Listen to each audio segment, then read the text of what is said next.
Apa kabar Sobat SDA? Saya ucapkan selamat berjumpa kembali dalam podcast PASU, Podcast Asik Sulawesi 1, di mana dalam podcast ini kita akan membahas topik-topik panas seputar dengan pengelolaan sumber daya air, yang tentunya dikemas secara asik, persembahan dari Balai Wilayah Sungai Sulawesi 1 Manado, Direktorat Jenderal Sumber Daya Air, Kementerian Pekerjaan Umum, dan bersama saya Jili Kindangen yang akan memandu obrol-obrol kita pada kali ini.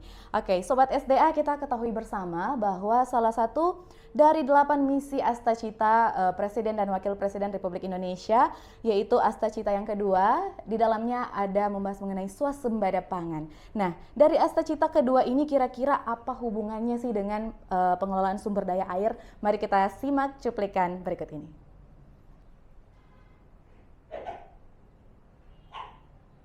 Halo Sobat PU, saat ini Indonesia berupaya dalam percepatan swasembada pangan.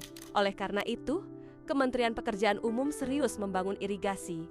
Salah satu langkah nyata dalam mendukung Astacita, khususnya poin kedaulatan pangan adalah melalui pembangunan dan pengelolaan sistem irigasi yang optimal. Karena irigasi berperan langsung dalam produktivitas pertanian dan menjaga ketahanan pangan nasional. Balai Wilayah Sungai Sulawesi 1 mengelola infrastruktur daerah irigasi, kewenangan pusat di 4 daerah irigasi, diantaranya yaitu daerah irigasi dataran Kota Mobagu sebesar 3.820 hektar, daerah irigasi Kosinggolan sebesar 5.381 hektar, daerah irigasi Toraut sebesar 7.800 hektar, dan daerah irigasi Sangkup sebesar 3.601 hektar. Dan dalam mewujudkan Astacita, tahun ini Balai Wilayah Sungai Sulawesi 1 melaksanakan kegiatan rehabilitasi di 2 daerah irigasi, yaitu daerah irigasi dataran Kota Mobagu sebesar 717 hektar dan daerah irigasi Sangkup sebesar 1.545 hektar. Selain itu, Balai Wilayah Sungai Sulawesi 1 juga melaksanakan kegiatan pembangunan dan rehabilitasi jaringan irigasi air tanah di 90 lokasi yang terdiri dari pembangunan jaringan irigasi air tanah di 20 titik lokasi dengan layanan 60 hektar dan rehabilitasi jaringan irigasi air tanah di 70 titik lokasi dengan layanan 350 hektar. Selanjutnya, saat ini melalui tahap 2 akan merehabilitasi daerah irigasi kewenangan provinsi dan kabupaten atau kota yang terdapat di 5 kabupaten atau kota. Dan kegiatan rehabilitasi tahap 3 sedang dalam tahap verifikasi pusat dengan kelengkapan data, administrasi, dan teknis yang telah diunggah oleh pemerintah daerah. Serta Balai Wilayah Sungai Sulawesi 1 sedang mempersiapkan rehabilitasi jaringan irigasi tersier di daerah irigasi dataran Kota Mobagu. Kegiatan rehabilitasi irigasi ini dilaksanakan oleh Balai Wilayah Sungai Sulawesi 1 sebagai implementasi dari Instruksi Presiden Nomor 2 Tahun 2025 tentang percepatan pembangunan, peningkatan, rehabilitasi, serta operasi dan pemeliharaan jaringan irigasi. Kegiatan rehabilitasi dilakukan bertujuan untuk mengurangi terjadinya kehilangan air serta distribusi air lebih terukur, menjamin keberlanjutan sistem irigasi guna meningkatkan produktivitas pertanian, guna mendukung swasembada pangan berkelanjutan. Oke Sobat SDA, baru saja kita menyaksikan bersama tayangan mengenai seperti apa peran dari Balai Wilayah Sungai Sulawesi 1 Manado dalam mendukung Astacita, khususnya Astacita kedua mengenai swasembada pangan. Nah, untuk lebih detailnya mari kita bahas lebih lengkap lagi bersama dengan narasumber kita, dengan Kepala Balai Wilayah Sungai Sulawesi 1 Manado, Bapak Insinyur Sugeng Haryanto MSc MT. Halo Bapak. Halo. Sehat Bapak ya? Alhamdulillah, puji Tuhan, sehat. Dan sehat. Dan juga Pak Sugeng tidak sendiri, Bapak Sugeng ditemani dengan Kepala SNVT Pelaksanaan Jaringan Pemanfaatan Air Sulawesi 1, Bapak Teddy Sore STMT. Halo Bapak Teddy, apa kabarnya Pak? Baru kali ini ya Pak kita jumpa di podcast ini ya Pak. Ya, kalau Pak Sugeng udah sering nih Pak main ke sini. Oke, Bapak, kita membahas mengenai topik yang sangat gencar-gencarnya dikejar oleh pemerintah saat ini ya Pak, untuk mendukung Astacita dari pemerintah Republik Indonesia pada saat ini. Nah, mungkin saya ke Bapak Kepala Balai lebih dulu ya, Pak Teddy, mohon izin. Nah, Pak, ini kan kita bercerita mengenai swasembada pangan dan keterkaitannya dengan pengelolaan sumber daya air di Balai Wilayah Sungai Sulawesi 1 ini berarti berkaitan dengan irigasi ya, Pak ya. Oke, nah untuk irigasi ini sendiri, Pak, daerah irigasi yang ada di Provinsi Sulawesi Utara ini luasnya berapa sih, Pak, kira-kira? Ya, jadi Jilu dan juga teman-teman di Sulawesi Utara sendiri sesuai dengan Permen PU nomor 14 ada beberapa irigasi sesuai kategorinya. Yang pertama adalah irigasi kewenangan pusat. Artinya irigasi yang dikelola oleh Kementerian PUPR, dalam hal ini Balai Wilayah Sungai Sulawesi 1 Manado. Itu ada 4 daerah irigasi, tadi mungkin bisa dilihat di tayangan yang tadi ya, ada 4 daerah irigasi dengan luas total kurang lebih 20.000 hektar sekian gitu ya. Kemudian ada 12 daerah irigasi yang menjadi kewenangan pemerintah provinsi dengan luas total kurang lebih 18.000 hektar. Dan yang berikutnya, yang ketiga adalah irigasi yang menjadi kewenangan pemerintah kabupaten atau kota, itu luasnya kurang lebih 42.000 hektar. Cukup luas untuk ukuran Sulawesi Utara, dan sesuai kewenangannya maka pemerintah, dalam hal ini pemerintah pusat, pemerintah provinsi maupun pemerintah kabupaten kota yang ada di Sulawesi Utara mengelola irigasi-irigasi yang tadi saya sebutkan. Nah, khusus untuk irigasi Kosinggolan dan Toraut yang sebenarnya kewenangan pemerintah pusat, saat ini operasi dan pengelolaannya dilaksanakan oleh pemerintah provinsi. Tapi tetap kerjasama gitu ya Pak? Ya, tapi kita tahu Jil ya, apakah data yang saya sebutkan tadi masih valid, apakah data yang saya sebutkan tadi masih up to date, ya ini perlu didalami di lapangan. Karena begini, di semua tempat, hampir di seluruh Indonesia, ada kecenderungan penurunan luas jaringan irigasi.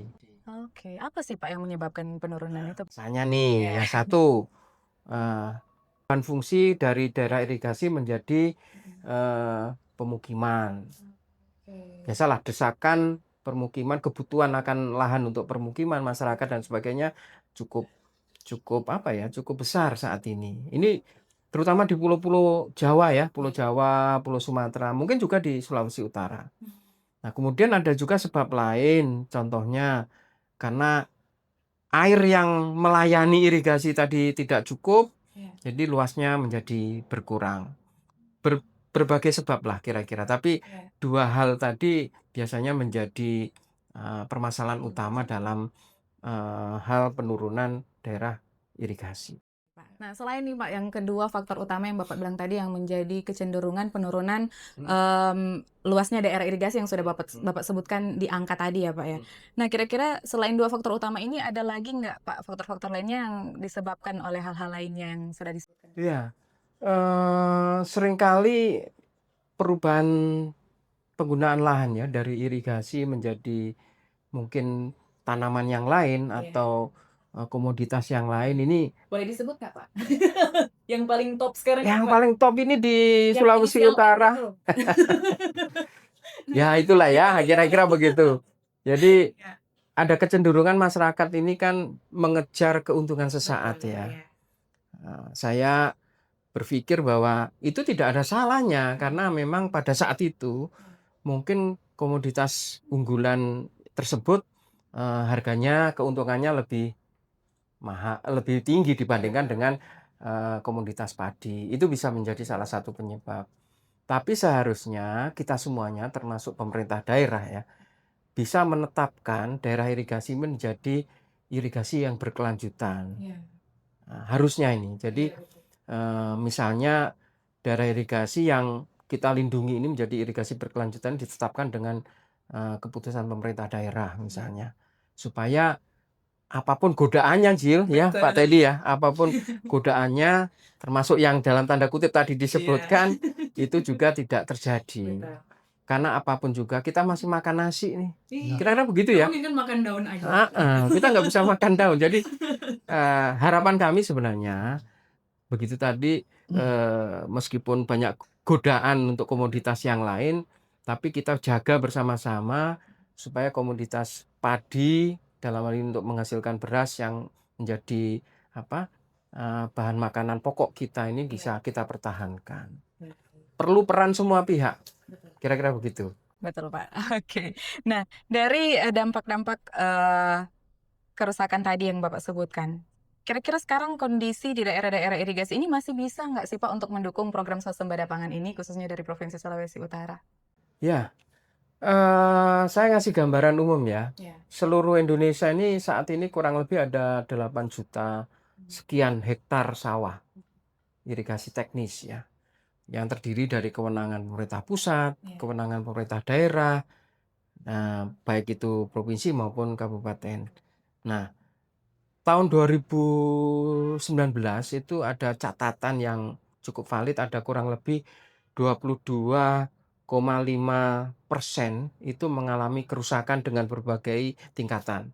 Dari rusak berat, rusak ringan, sampai dengan rusak sedang.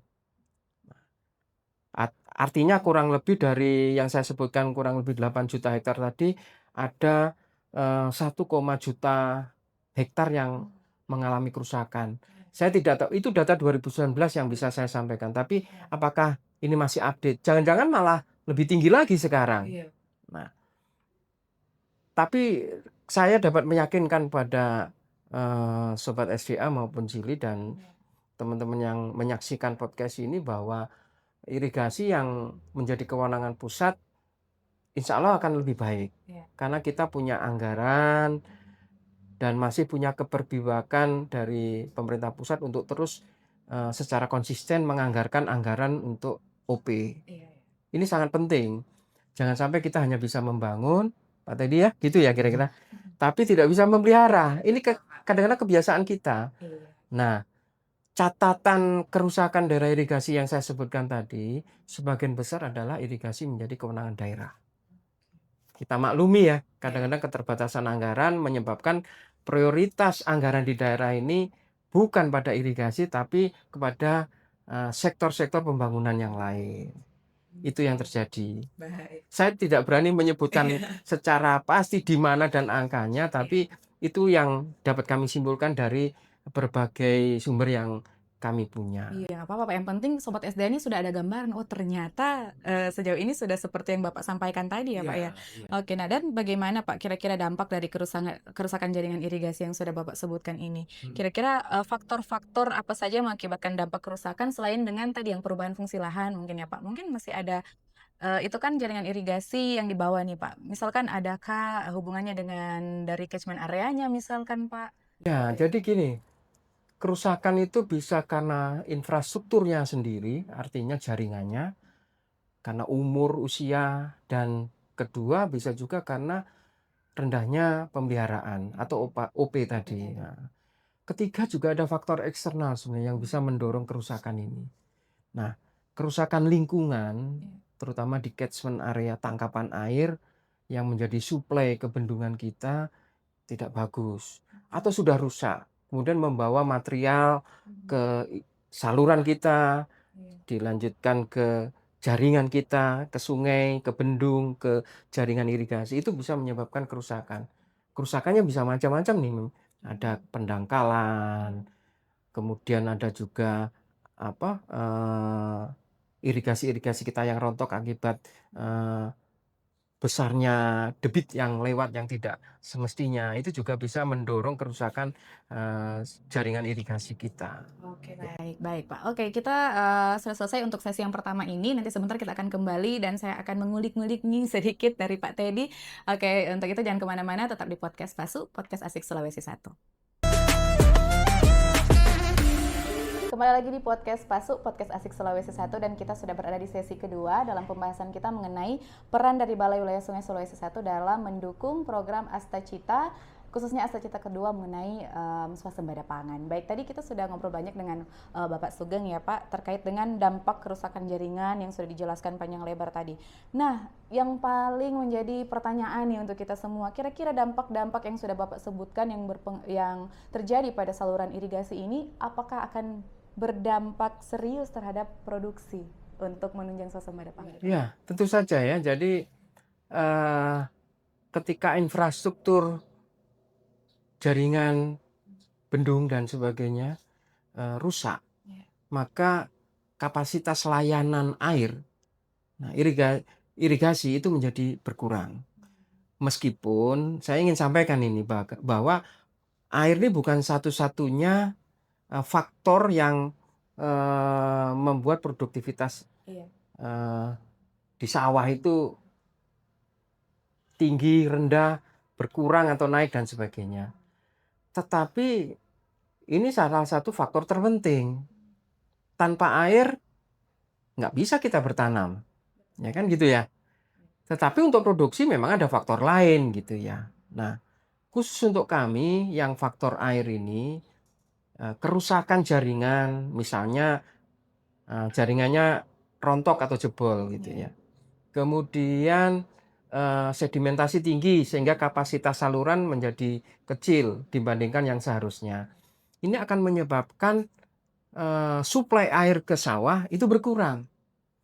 Otomatis akan menyebabkan layanan yang mungkin contoh di DI Kosinggolan ya, yang seharusnya lebih dari 6.000 ya, 6.000 hektar bisa karena kapasitas airnya berkurang tinggal 3.000 atau tinggal 4.000. Ini contoh. Ya, bisa jadi di lapangan kita tidak tahu apakah seperti itu. Nah, oleh karena itu kerusakan-kerusakan yang terjadi itu harus kita hindari. Kita harus pelihara dengan baik dan sebagainya. Kira-kira itu. Jadi ada korelasi yang sangat erat antara kerusakan infrastruktur yang disebabkan oleh berbagai masalah tadi terhadap produksi beras atau produksi padi di lapangan. Karena kan kalau lahan kita berkurang, otomatis yang ditanam makin sedikit. Nah itu dia gitu. Dan kita masih makan nasi ya, kira-kira begitu. Iya. Oke, kita berikan kesempatan dulu untuk Pak Teddy ya Pak. Oke, Bapak tadi kita di video yang kita saksikan tadi Pak. Jadi selain irigasi juga, selain ada rencana kegiatan dari kita Balai Wilayah Sungai Sulawesi Selatan Manado untuk melakukan rehabilitasi irigasi. Nah, kira-kira apa yang menjadi tujuan utama dari kegiatan rehabilitasi ini, Pak? Apakah sinkron dengan yang sudah disampaikan oleh Pak Sugeng tadi atau seperti apa lebih detailnya? Silakan, Pak. Baik, terima kasih Jili. Jadi untuk pekerjaan rehabilitasi jaringan irigasi dan bendung di Provinsi Sulawesi Utara lewat kami SNVT PJPA BPS Sulawesi 1 untuk tahun ini sudah tertata untuk dana untuk 3 paket pekerjaan. Sudah berjalan ya Pak 3 paket? Sudah berjalan ya. Untuk 3 paket pekerjaan ini kurang lebih totalnya kurang lebih 56 miliar, yaitu untuk pekerjaan rehab di sangkup kiri, kemudian rehab di sangkup kanan, dan rehab di dataran Kota Membagu. Nah, ini tentunya kami lakukan dalam rangka mendukung program pemerintah pusat dalam rangka mewujudkan ketahanan pangan sesuai dengan Asta Cita nomor 2, lebih khusus lagi dalam hal swasembada beras. Nah, di kami di SNPT PJPA sudah berjalan 3 paket pekerjaan tersebut yang ditargetkan outputnya adalah kurang lebih 17,7 km untuk panjang saluran yang harus kami selesaikan, kami rehab di tahun anggaran 2025 ini dengan outcome atau luas daerah layanan sawah sekitar 2.262 hektar. Nah, dengan output dan outcome yang jadi target kami ini, tentunya diharapkan akan bisa menambah luas tanam sawah untuk padi dan secara otomatis juga tentu akan menambah IP atau indeks pertanaman. Nah, dengan penambahan IP ini diharapkan produksi beras di Sulawesi Utara khususnya akan meningkat dan tentunya bisa mewujudkan dan mendukung untuk swasembada beras yang diharapkan pada akhir tahun 2025 ini. Oke, jadi tujuan utamanya itu tadi ya Pak ya, meningkatkan indeks pertanaman ini tadi. Iya. IP itu ya Pak, tujuan utamanya. Baik Pak, nah kira-kira jadi IP itu masyarakat kan kadang-kadang nggak tahu nih apa sih indeks pertanaman. Jadi IP itu hubungannya dengan berapa kali tanam. Kalau setahun 1 kali dengan luas jaringan yang ada, luas sawah yang ada itu 100%. Kalau 2 kali tanam dalam setahun itu 200%. Ya. Nah, kalau 3 kali berarti 300%. Nah, kalau rehabnya yang dilaksanakan oleh Pak Teddy tadi, Iya. misalnya gini, ada satu tersier gitu ya, ada daerah tersier atau jaringan tersier yang di dalamnya ada saluran primer, saluran sekunder gitu ya, dan pintu-pintu pengaturnya itu rusak untuk layanan 100 hektar misalnya. Nah, ini Pak Teddy mengembalikan supaya yang 100 tadi juga yang awalnya mungkin hanya setahun 1 kali bisa kembali 2 kali atau 3 kali gitu. Jadi mengembalikan fungsi layanan yang sudah turun Mm. kembali seperti semula. Kalau Atau nggak bisa salah gitu ya Pak Teddy ya. Bisa lebih juga tapi Pak. Bisa bisa lebih. aja kalau Iya. ini kan tergantung petaninya Betul sih, Pak. gitu. Oke. Baik, Pak. Nah, untuk progresnya saat ini sudah boleh berapa persen, Pak, untuk 3 paket pekerjaan ini, Pak? Nah, pada saat ini memang 3 paket sudah berjalan. Kami sudah lakukan kontrak pada beberapa bulan yang lalu. Dan progres sekarang sudah mencapai kurang lebih fisiknya sudah 16% dan progres keuangan 22%. Nah, memang ada beberapa kendala yang kami temui dalam melaksanakan pekerjaan ini. Mulai dari awal biasanya ada kendala sosial.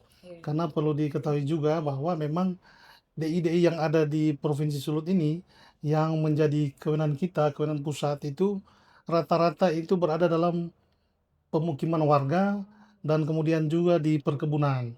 Sehingga ada beberapa titik lokasi yang aksesnya sulit untuk dijalankan karena mungkin ada kesalah pengertian dari warga. Namun setelah kami lakukan koordinasi, kami juga berkoordinasi dengan Pemda setempat, mulai dari Bapak Gubernur, Bapak Bupati, dan masyarakat setempat. Masalah-masalah tersebut bisa diatasi sehingga pekerjaan sekarang sudah bisa dijalankan dengan baik. Oke, ya. Oke, selain masalah sosial tadi nih, Pak, dari teknis sendiri ada kendala nggak, Pak, kira-kira?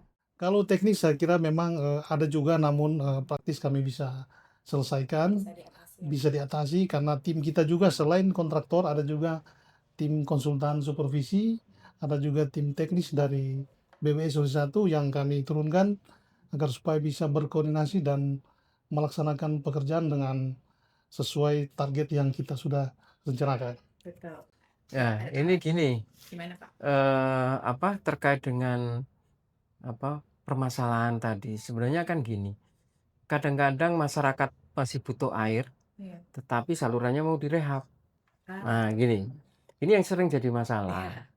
Gitu ya Pak Teddy ya, Ya, betul, Pak. di Gimana lapangan. menyiasatinya, Pak? Nah, oleh karena ini kebijakan pimpinan ya. Jadi kami dari pimpinan balai maupun dari pusat memang meminta supaya layanan air di sawah itu tidak terganggu akibat rehab. Saya sudah minta kepada Pak Teddy, dalam hal ini PPK-nya, supaya bagaimana caranya harus tidak mengganggu layanan air di sawah. Bisa saja nanti bikin pipa gitu ya, dialirkan, sementara jaringan salurannya diperbaiki. Ini salah satu, ini yang sering jadi konflik ya Pak Teddy ya. Iya, Kalau kita merehab saluran, seringkali ini jadi masalah. Betul. Karena masyarakat nggak mau tahu. Iya. Pokoknya saya mau tanam, kan gitu. Iya, betul. Tetapi kendalanya karena airnya, salurannya diperbaiki, airnya tidak bisa masuk. Nah, kita akalin lah, cari cara supaya air ini tetap bisa mengalir ke persawahan. Iya. Nah, mudah-mudahan saya berharap sih Pak Teddy udah pengalaman di lapangan ini bisa diselesaikan. Tapi rata-rata permasalahannya awalnya dari hal-hal seperti itu. Iya, hal kecil tapi membawa dampak besar ya, Pak. Iya, yang penting walaupun ada kendala-kendala yang dihadapi di lapangan, tapi yang pasti sudah ada solusi-solusi untuk menanggulangi dari permasalahan-permasalahan yang bisa saja ditemui di lokasi. Baik, Pak, selain irigasi nih Pak yang sudah kita lihat di video tadi, ada juga yang disebut dengan JIAT ya Pak, jaringan irigasi air tanah. Nah, kira-kira nih Pak, apa yang dimaksud dengan JIAT? Mungkin masih banyak Sobat SDA yang belum paham, apa sih JIAT ini? Yang tahu palingan cuma giat. Nah, kalau JIAT apa sih Pak kira-kira? Boleh dijelaskan? Mungkin tambahan informasi kepada Sobat SDA ya. Jadi selain irigasi permukaan yang sudah kami informasikan tadi untuk mengairi areal sawah, kami juga melakukan pekerjaan JIAT. JIAT adalah singkatan dari jaringan irigasi air tanah. Nah, jadi kami melakukan pemboran air tanah pada lokasi-lokasi yang ada CAT-nya atau ada Cadangan. cadangan atau cekungan air tanah. Nah, itu dimungkinkan apabila ada lahan-lahan pertanian yang kekurangan air yang tidak diairi oleh irigasi permukaan, ataupun sawah-sawah tada hujan yang susah mendapatkan air, sehingga kami lakukan pekerjaan jiat supaya dia bisa mengairi lahan-lahan tersebut. Nah, ini juga memang potensi cukup besar di Provinsi Sulawesi Utara. Di kami ini ada kurang lebih 328 titik bor untuk jaringan irigasi air tanah yang sudah kami lakukan sejak kurang lebih dari tahun 1991. Berarti udah tahun Sudah. 91 sudah ada jihad ini ya? Iya, yang pertama Jil sudah dari Saya lahir udah 1991 enak dong kalau sudah udah ada jihad. betul. Iya. Nah, karena potensi jihad juga di Sulut cukup besar karena juga didukung dengan cadangan air tanahnya Oh, iya. yang sudah kami lakukan, sehingga ini bisa mendukung juga untuk program ketahanan pangan Iya. dalam rangka program swasembada beras oleh pemerintah pusat. Nah, untuk tahun ini di SNVT PJPA kami ditugaskan untuk bisa melakukan pemboran baru dan rehab di 90 lokasi. Terdiri dari 20 lokasi untuk pemboran baru dan 70 lokasi untuk pekerjaan rehabilitasi. Ini baru reguler karena ke depan juga ada program Inpres 2 2025 yang sudah sementara jalan juga. Sehingga kami ditargetkan dari 90 lokasi itu output yang harus kami capai kurang lebih 59 km panjang jaringannya dan 410 hektar untuk luasan layanannya. Oke, baik Pak. Nah, kira-kira yang titik-titik tadi yang rencananya 90 ini ya Pak, itu yang menjadi sasaran utama jihad untuk tahun ini. Kira-kira untuk pemilihan lokasinya seperti apa untuk sasaran jihad ini Pak? Nah, dari pemilihan lokasi lalu itu lewat proses usulan dulu.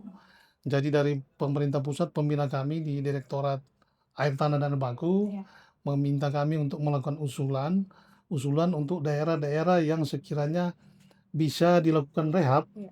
dalam rangka mendukung swasembada beras. Karena jihad ini juga bukan hanya melayani sawah untuk padi, namun juga ada bagian-bagian di daerah Provinsi Sulawesi Utara yang melayani hortikultura, sayur-sayuran, sama tanaman-tanaman bulanan seperti yang ada di Modo Inding dan di Tomohon. Nah, namun karena sekarang sasarannya adalah beras, sehingga kami dimintakan untuk mengusulkan titik-titik jihad yang bisa direhab untuk melayani sawah yang selama ini belum terlayani.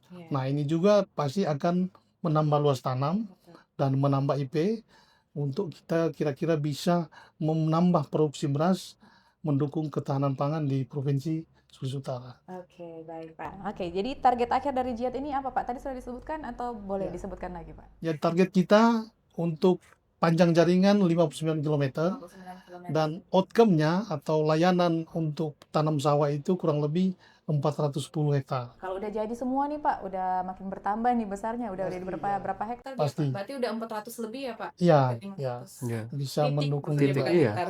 Iya. Jadi saya tambahkan sedikit ya. Tadi Pak. salah satu kriteria lokasi tadi adalah yang selama ini dilayani Iya. hanya oleh tada hujan sawahnya. Nah, berikutnya bisa ditambah, artinya ada penambahan IP ya. Luasan itu bisa bertambah. IP-nya bertambah, luasannya juga bertambah.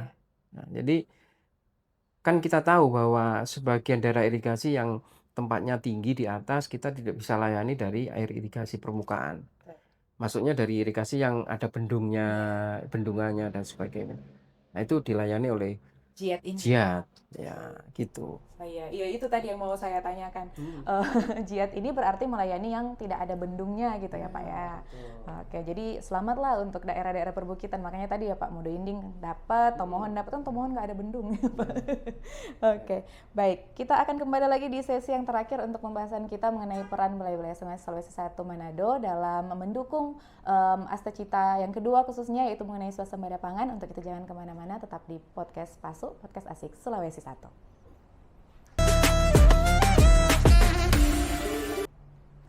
Ya, kita kembali di sesi terakhir dalam podcast Pasuk kali ini bersama dengan Kepala Balai Wilayah Sungai Sulawesi 1 Manado dan juga Kepala SNVT PJPA Sulawesi 1, Pak Sugeng dan juga Pak Teddy. Baik, ini adalah menjadi pertanyaan terakhir sekaligus dengan closing statement dari Bapak-Bapak sekalian ya. Mungkin saya lebih dulu ke Pak Teddy ini Pak. Oke, saat ini kita sering mendengar ada kehadiran dari Inpres 2 nih Pak, Inpres 2 tahun 2025. Dengan keberadaannya, kira-kira peran kita dari Balai Wilayah Sungai Sulawesi 1 Manado, khususnya dari Bapak sendiri seperti apa Pak? Baik, terima kasih Jill. Jadi Sobat SDA, Inpres nomor 2 tahun 2025 itu diperuntukkan untuk percepatan, baik itu pembangunan, peningkatan, rehabilitasi maupun operasi dan pemeliharaan dari jaringan irigasi. Iya. Inpres 2 ini keluar juga akan sangat mendukung untuk program ketahanan pangan yang dicetuskan oleh pemerintah pusat. Nah, khusus di Provinsi Sulawesi Utara juga yang kami jalankan, kami di Balai Wilayah Sungai Sulawesi 1 di SNVT PJPA, ini sudah dijalankan mulai tahap 2. Sebenarnya Inpres ini sudah mulai dari tahap 1. Tapi untuk tahap 1 masih diperuntukkan bagi provinsi-provinsi yang punya kegiatan atau program OPLA, optimalisasi lahan.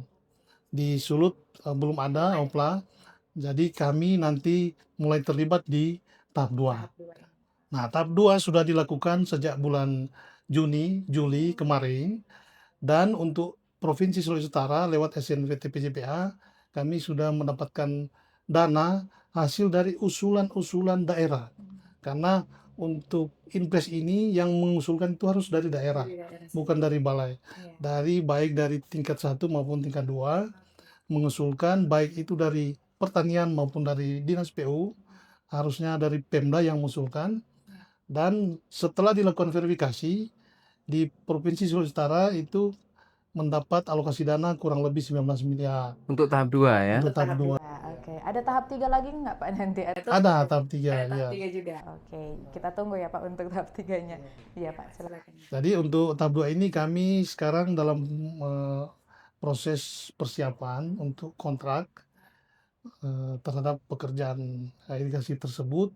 Itu terdiri dari 7 daerah irigasi yang tersebar di 4 kabupaten yang ada di Provinsi Sulawesi Utara.